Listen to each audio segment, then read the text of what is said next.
Hi everyone, welcome to my channel. ఈరోజు మనం ఎంతో టేస్టీ అయిన వినాయకుడికి ఇష్టమైన ఉండ్రాళ్ళ పాయసం చేసుకున్నామండి.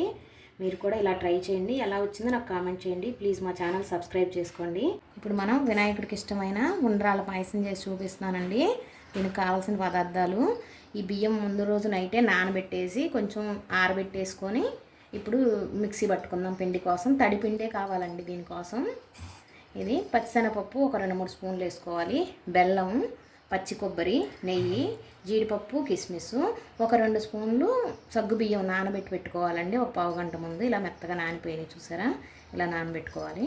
ఇప్పుడు ఎలా తయారు చేయాలో చూపిస్తాను.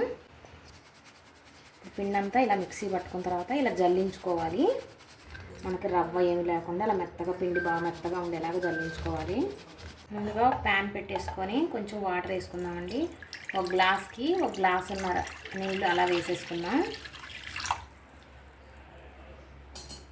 ఇప్పుడు ఈ వాటర్ కొంచెం హీట్ అవ్వాలి. ఇప్పుడు ఈ నీళ్ళల్లో మనం ఒక 2 స్పూన్లు బెల్లం వేసుకుందామండి. ఎందుకంటే మనకు తర్వాత తినేటప్పుడు ఉండ్రాలు చప్పగా లేకుండా ఉంటాయి.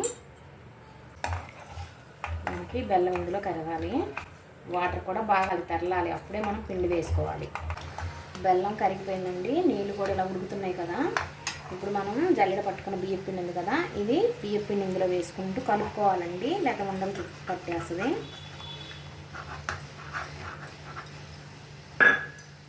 గ్యాస్ సిమ్లో పెట్టేసుకొని ఇది ఉండలు లేకుండా ఇలా బాగా కలుపుకోవాలి. ఇది కొంచెం మనం ఇలా దగ్గరగా వచ్చేలాగా ఉడికించుకోవాలి. ఇప్పుడు గ్యాస్ ఆఫ్ చేసేస్తున్నాను.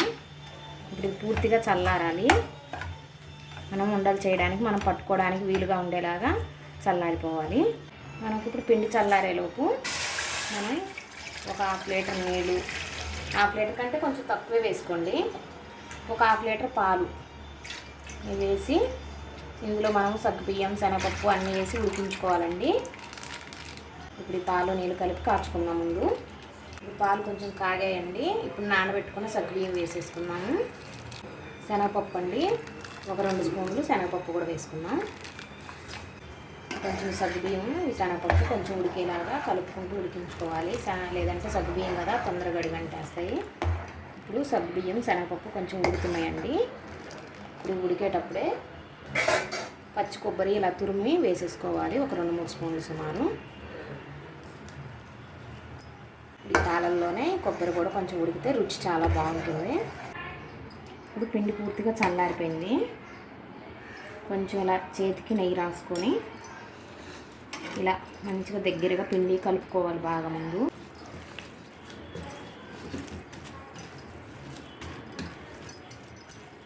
ఇప్పుడు చేతికి నెయ్యి రాసుకొని ఇలా ఈ సైజులో చిన్న చిన్న ఉండలుగా చేసి పక్కన పెట్టుకోవాలి.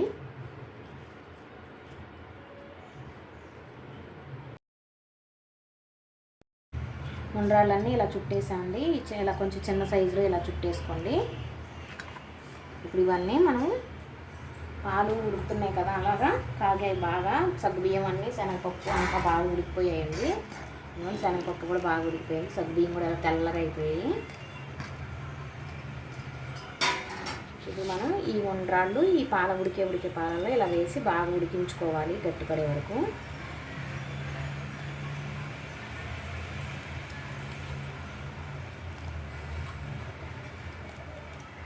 గ్యాస్ మీడియం ఫ్లేమ్లో పెట్టుకొని వేసుకుంటే చిన్నది చెందకుండా ఉంటాయి.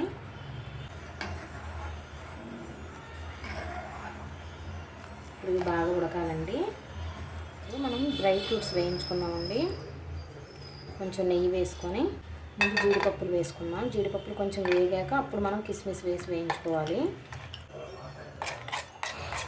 వేగిపోయాయండి. ఇప్పుడు కిస్మిస్ వేసేసుకున్నాం. కిస్మిస్లు కూడా వేగిపోయినట్టు గ్యాస్ ఆఫ్ చేసేసుకున్నాం. మనం వేసేటప్పుడు ఇలా నెయ్యితో సహా వేసేసుకోవచ్చు. ఒక గిన్నెలో ఒక 1/2 గ్లాస్ వాటర్ వేసేసి, బెల్లం అండి, 1 కప్పుకి 1.5 కప్పు బెల్లం వేస్తున్నాను. ఇలా బెల్లం కరిగించి పక్కన పెట్టుకోవాలి. డైరెక్ట్ మనం బెల్లం ఆ పాలల్లో వేసేస్తే ఒక్కోసారి పాలు విరిగిపోతాయి. ఇప్పుడు బెల్లం మనకేం పాకం రానవసరం లేదండి, ఓన్లీ బెల్లం కరిగితే చాలు. బెల్లం ముందుగానే కరిగించి పక్కన పెట్టుకోండి. పూర్తిగా చల్లారిపోవాలి.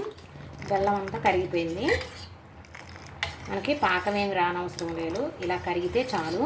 ఇప్పుడు గ్యాస్ ఆఫ్ చేసేసి దీన్ని పూర్తిగా చల్లారబెట్టేసుకుందాం. పక్కన పెట్టేసుకొని ముందుగా ఒక 2 స్పూన్లు బియ్యం పిండి తీసుకొని కొంచెం వాటర్ వేసి ఇలా కొంచెం కలిపి పక్కన ఉంచుకోవాలి. ఉండలు లేకుండా ఇలా కలుపుకోవాలి.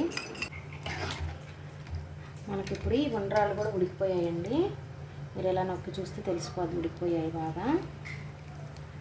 కరిగించుకున్న బెల్లం ఉంది కదా, ఈ బెల్లంలో ఏమైనా ఇసుకరాళ్ళు ఏమైనా ఉన్నా పోతాయి. ఇలా వడపోసుకుందాము.